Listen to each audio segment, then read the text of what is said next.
Hi, welcome. I'm Skip Barlow, and I want to welcome you to today's presentation of Bourne's Windows to the Past and Present.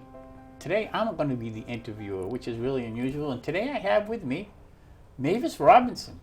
She is the executive Girl Friday over at the Historic Society. I like that she title. Does everything, you know. She's really not the executive director. She does everything. She doesn't delegate too much to anybody. It's a lot of work. I want to welcome you for coming in today. Thank you. And you normally do this show and I interview know. people. It's strange to be on this side of the table, but Isn't it? thanks. Yeah.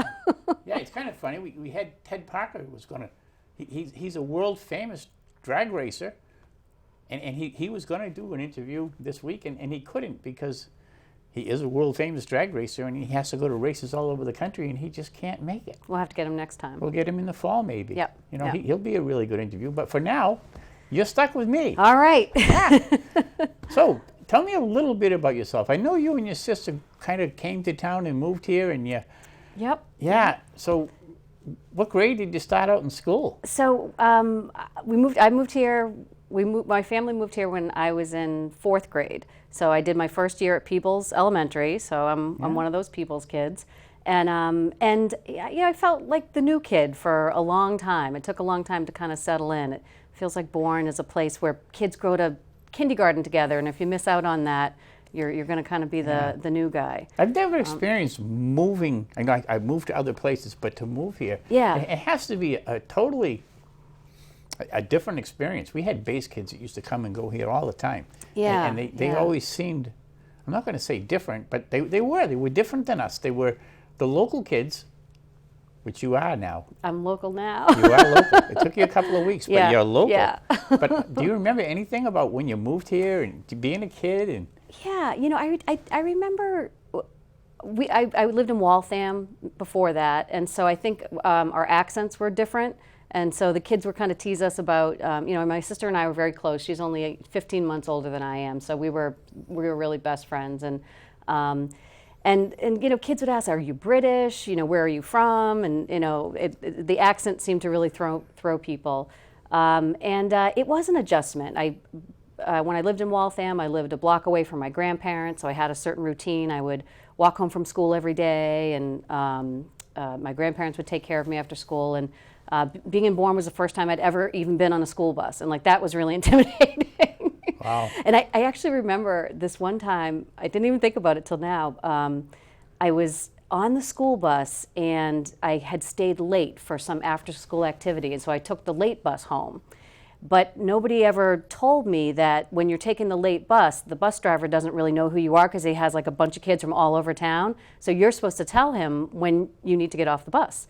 And so I, got on the bus, and I didn't live far from Peebles. We lived right on Cotuit Road, and I watched the bus drive right by my house, and just stayed on the bus for an hour while he dropped off all the other kids. And at the end, the bus driver's like, "Well, where are you supposed to be?" So, and they had to find me my way home. So that was like a little glitch of living here, is not understanding some of those rules that the other kids kind of They knew. had to be pretty scary. Yeah, I think my parents were probably scared when I didn't show up, Yeah. as a 4th grader after, school. It took an extra hour to get home. So, Yeah, but that's kind of an early And early that was memory. at a time when there was no way you could let your parents know where you were. There was no Right. phone. There was no texting. There was. Yep. Yeah, and you just kind of trust, that, you didn't really know. I didn't know who that bus driver was. Everything was new. Everything was kind of strange and new, and but it all, kids all survived. I bet it. you that made the relationship between you and your sister, not that particular incident, but moving here, it had to be you two against the world. Yep. Yeah. I mean, I'm sure you guys really watched out for each other all through school. Yeah, we were always very close. She was 15 months older, but 2 years ahead of me in school. So she was always kind of, when you have an older sister, they learn things sooner. You always feel like you're lagging behind because, they read earlier, walk earlier, everything that she accomplishes, even if I accomplish the same thing, I'm doing it later. And, I'm doing it later because I'm younger, but it still feels a little bit like, oh, she's always been smarter and better and, sort of more accomplished than I am. But we always did, have a really close connection. When we moved to Bourne, though, you know, we had a major change of a new place and new people and new area. But then within the first year of moving here, my parents had a baby, and my brother Adam was born. And that was a huge change. And that change, I really focused on. I was so thrilled to have a baby brother and to not be the youngest anymore and have, like, you know, I was 10 years old, and it was like having a living doll to play with. It was really Wow. amazing. And my sister kind of wasn't as into the childcare stuff, so she sort of got off and got interested in a social life, and I really focused on being like the you know, second mother to my little brothers, and so we developed differently in Yeah, that it was way. different age. Just that, and it's funny when you're 12, 13, everybody evolves at a different rate. Yes, And yeah. I did the same thing with my brother Tom, and it's kind of cool when you look back at it. Yeah. Yeah, you don't.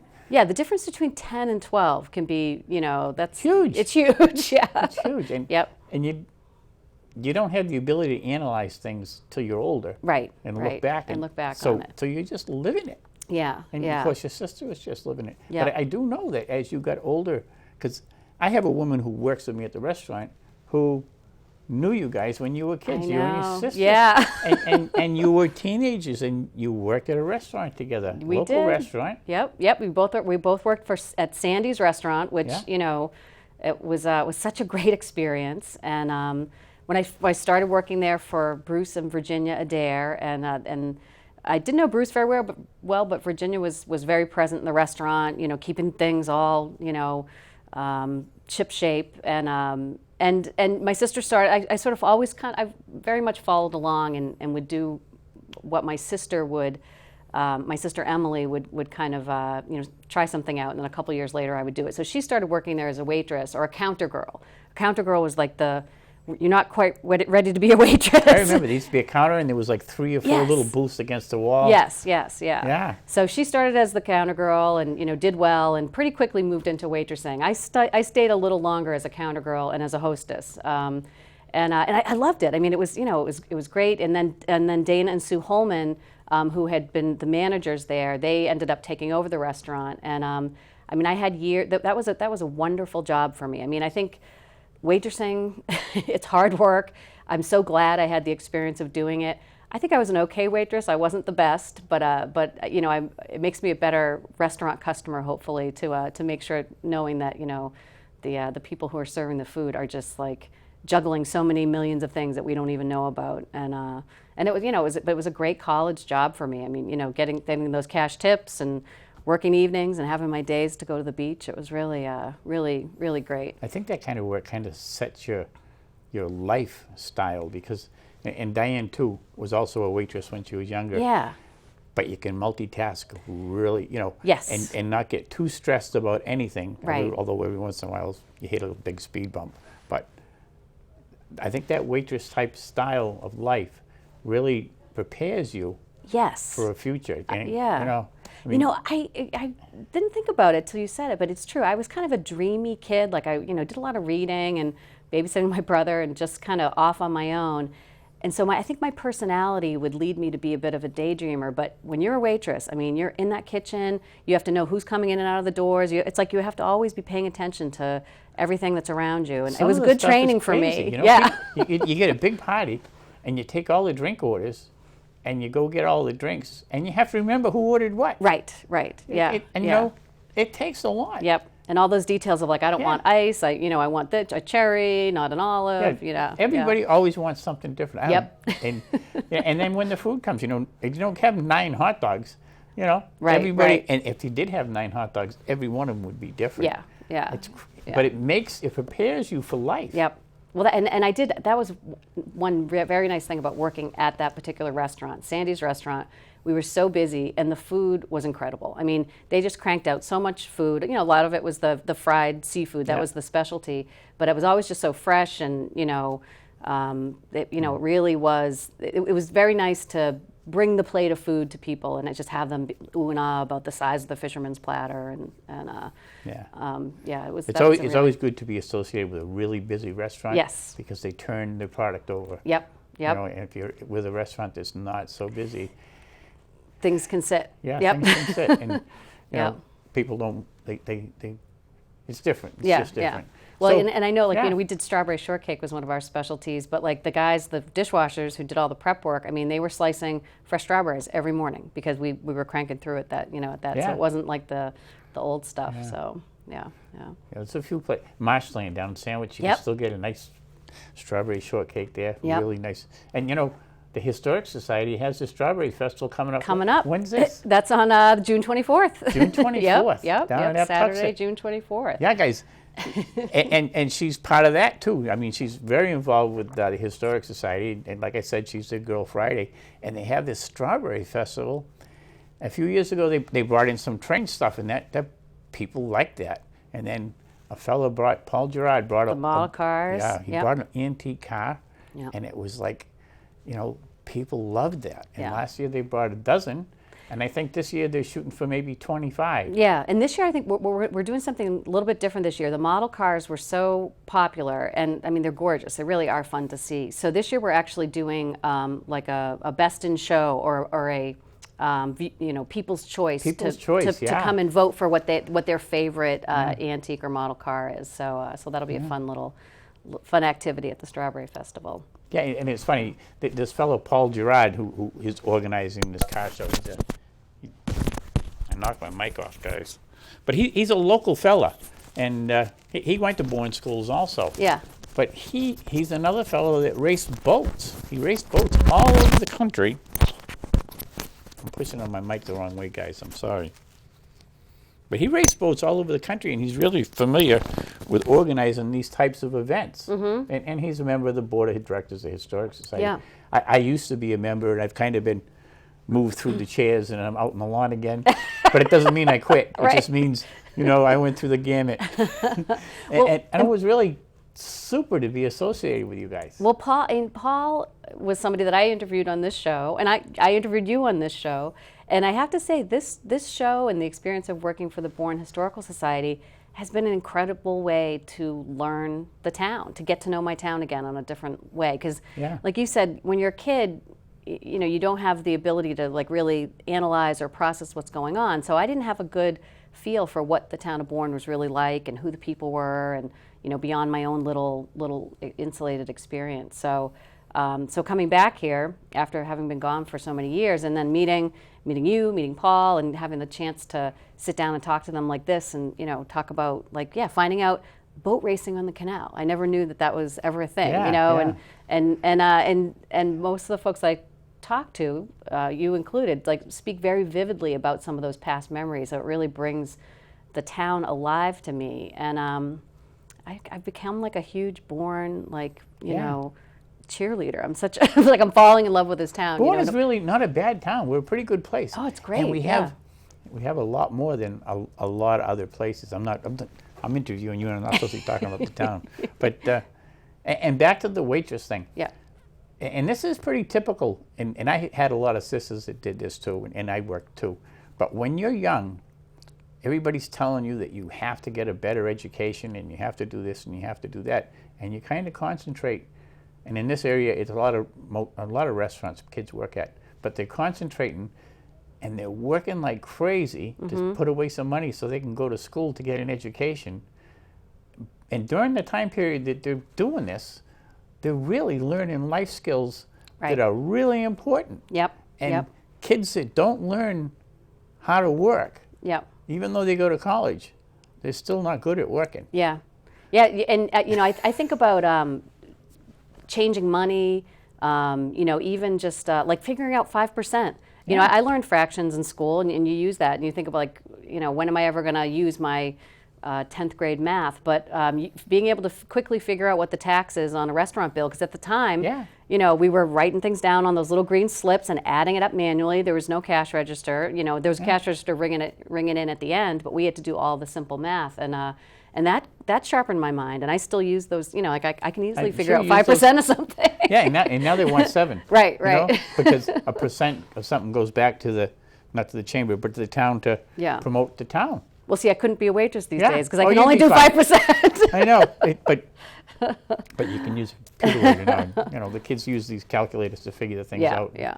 But yeah, those were good skills to learn, and it was good hard work. I felt, you know. The work ethic thing is the most important thing, I think, in life. Just me. To just get up in the morning, be self-motivated, get it done. Yep. Do the best you can. Yep. Every day. Yeah. I'm sure every person you served got the best service you could give them. The best I could give them at the time. Yeah, but I mean, what's better than that? Yeah, definitely. So moving on, after you got out of school, what did you do? So when I left Bourne and I went to college, I went to Colby College in Waterville, Maine, and the most important thing I got out of Colby was I met my current partner. We've been together since then. We met freshman year in college, and my current partner, he's 30 years. It's kind of like Diane and I, you know? Right. Why get married and spoil it? Yeah, you know? Exactly. It's all working. Yeah. So yeah, we met in school, and then I left Colby and moved to Washington D.C. and I lived there for a little while. I was going to Georgetown University and working there, and I actually was there with my best friend. You talk about friendships made in Bourne. One of the first kids that I met here was Bethany Jason. I met her in 4th grade. She right away kind of took me under her wing and was super friendly to me, even though I was the new girl. And we didn't always have the same classes in high school, and we were just one of those friendships that kind of transcended having to hang out like every day, all day. We always just had this connection. And so she and I went to DC together and lived there for 4 years. And that was an amazing experience. And that was, I had never lived in a big city before. Waltham, I guess, is big, but it felt like a small town. And so that was awesome. We kind of were college-aged students, but we were mostly working and only taking a couple of classes. And at Georgetown, I got my first office job and learned to use a computer, and that was kind of a life changer for me. That was back in the 80s, late 80s, early 90s, and computers were not everywhere. They weren't anywhere. You didn't really know people with home computers, and so after I kind of caught the computer bug at Georgetown, and then went on from there to work in the computer industry in Boston. So that part's kind of boring. That's just well, it's boring to you because you know it. But, I've seen your technical skills, and to be able to keep things moving on a technical basis is really important. And especially for some of the groups in town, like the Historic Society, I'm a no-tech guy, but then we have a lot of low-tech people. And without the younger people, most of my grandchildren or our children, we're in big trouble. Yeah, because everything's technology. I mean, and email and the website. Everything, everything's technology, and everything has a glitch. And it doesn't work for us. Right. We're the pen and pencil people. Yeah, Yeah, and it's all little things. I mean, I'm definitely grateful that I had that technology experience, and I learned to put together computers and take them apart, look at the insides, and today's computers are a little bit different, but they actually haven't changed that much. I've always been really impressed with the fact that you have no fear to jump right in and try to make it work. And I mean, just yesterday we have a display. There's a display in the windmill, right? Mm-hmm. Oh yeah, that tucks it. That tucks it. You helped get and put it up. It's our story. Yes, yeah. It's incredible exhibit, and it was down. It was down, and it's a type of exhibit where you push a button, and on the screen, you get a presentation on a particular subject that you want about Native Americans and their story, about their past, and getting to where they are today, and their interactions with the Europeans. Yeah. And it died, and you went and fixed it. Yep. And you had never had any experience with that particular piece of equipment before, and you went in and done. It is funny though. It's I think it's like fixing a car. Even though cars have changed and computers, they look different and they run faster. Once you know the basics, it really is very similar to the computers I was fixing in the 90s. So I'm grateful to have that background. But and people are grateful that you do it. I mean, just when you walk in and you fix, you get. It's just really important. And it's really appreciated. I just want you to know that. Thank you. Yeah. But so you got all this education, and you're kind of semi-retired now. I'm guessing. Right. I don't know. Yeah. I did a stint. My longest stretch of work at one place was for the state of New Hampshire, and I started off in a really cool job. I ran the motorcycle rider training program for the state, which was amazing. And that was, it was a good learning experience. I had to learn how to ride a motorcycle, and then I later learned how to teach other people how to ride bikes and how to change a carburetor and a spark plug and, do all, those things that I'd never done before. And then it was organizing the program and hiring the instructors, and it was a really big job, and I enjoyed it. And then I kind of got promoted upstairs so that I was in charge of customer service for the entire department. And I didn't like it. It was not hands-on enough. It was just being in an office and pushing paperwork, and it was basically customer service for the DMV I oversaw, and that was a tough slog. So I did that for just 3 or 4 years and did some fun things, but generally, like every job I've ever had I've really liked. And so once I get to the point where I'm not loving the job anymore, I know it was time to go. So I had done 12 years at the state, and I decided to take an early retirement. And then I came to the Cape as a retired person at 40 something.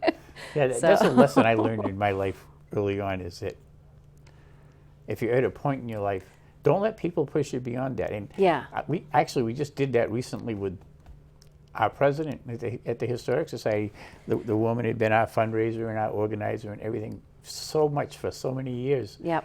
And then they added another duty to it. And when you added that, just one more duty to it, it just puts you over the edge and you can't do anything. Yeah. Or not anything, but it makes it really difficult. Yeah. And it's not fun anymore. Yep.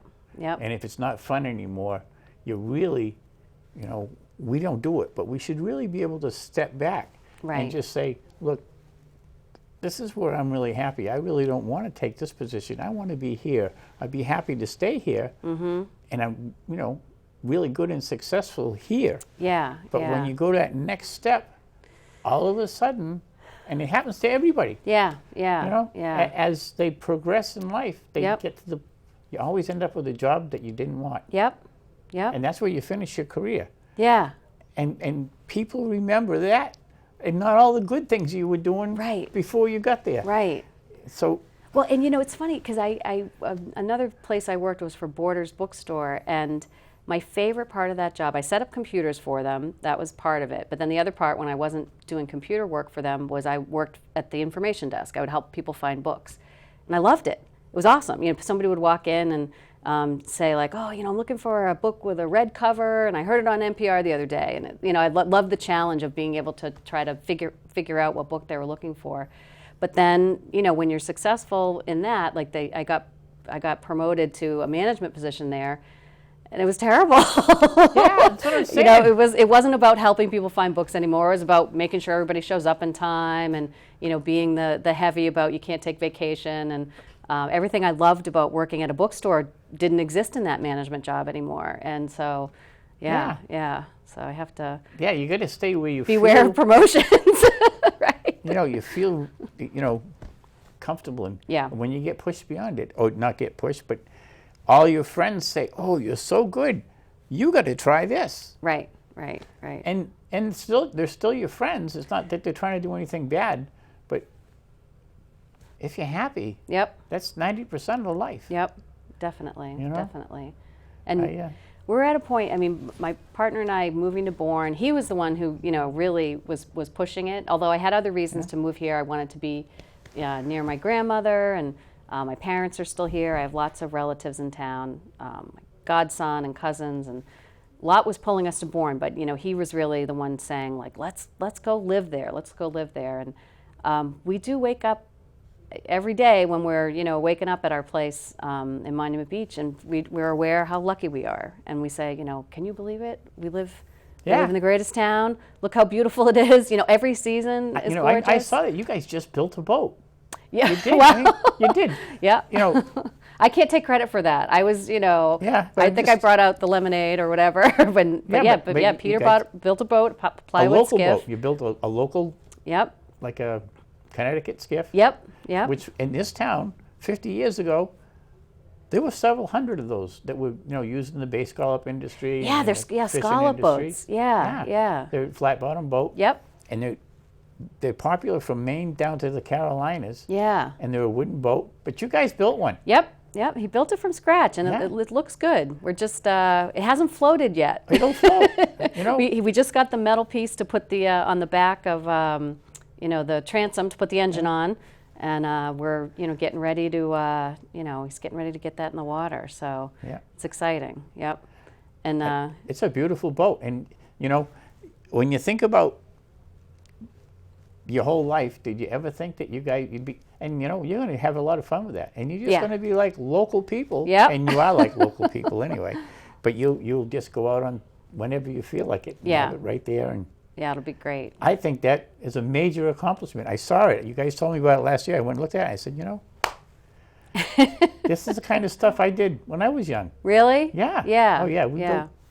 We built several of those boats, but it's what we did. Yeah. And it's just that feeling of accomplishment, and you've done so much, and your partner, who I happen to know, he's done an awful lot, and he's done an awful lot for the Historic Society too, and he's one of these people who stands in the background, and he doesn't even want you to know his name.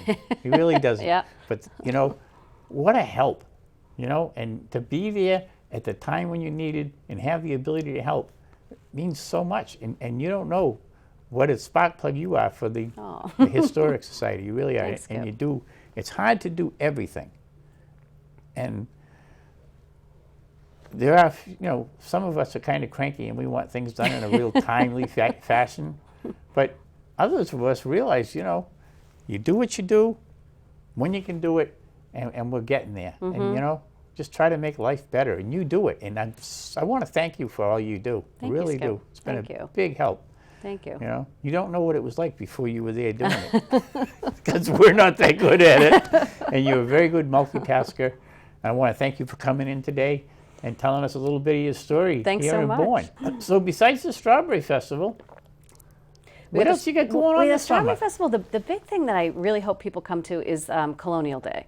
And that was, it was amazing. When I saw last year we had an awesome Colonial Day, but it was a very hot day, and not a lot of people came to it. And this year, we're offering admission free. We don't want the $5 to be a reason that people won't come to check it out. But it really is an incredible day where there's these military encampments, these men and women that dress up like colonial times, so authentic, like with the clothing and the weapons and the tents and everything. And it really is a fun, educational, but enjoyable day for families. And you guys got a cannon this year. We have a cannon this year. Yeah, Yes, the cannon, yes. the Fairbairn's cannon Yep. from Finney's Point was donated to the Historic Society.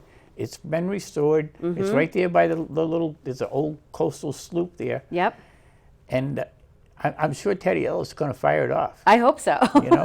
No doubt in my mind. Yeah, I'll have to let Captain know before. Yeah, Captain's not before real that comfortable happens. with the big noise. No. But just good stuff for the people of the town. The reason the Historic Society has these free days is because they do appeals. And like last year, they needed help putting up a pavilion, and they put an appeal out. And the people in town donated pretty close to $10,000 to put this pavilion up. And it's almost done. We really need one big work day to go in there and do the landscaping. And they're still short a little bit of money, but we'll figure that out. Because it costs a lot of money to put that pavilion up. But that's a community thing. Yeah. People can have, because it's not done, we've turned down about 15 rentals so far, but we're going to finish it up, and it will be available, and it's there for the people in the community. It's really just another asset on that campus. Yep. That And has come about, well, you've been there. It's such a great place, and we really want people from town to know about it and to visit. And normally you pay $6 to visit for the day, but we have certain special days, Colonial Day, Strawberry Festival, where there's no admission. Just come on in and check it out, and we hope people All right, come. thank you so much, Mavis. We're out of time, guys. I can't tell you how much I enjoy sitting here rather than cooking down at Clam Hill with Mavis and having stories. Thank you. Thanks for watching. Thanks, Skip. Thank you.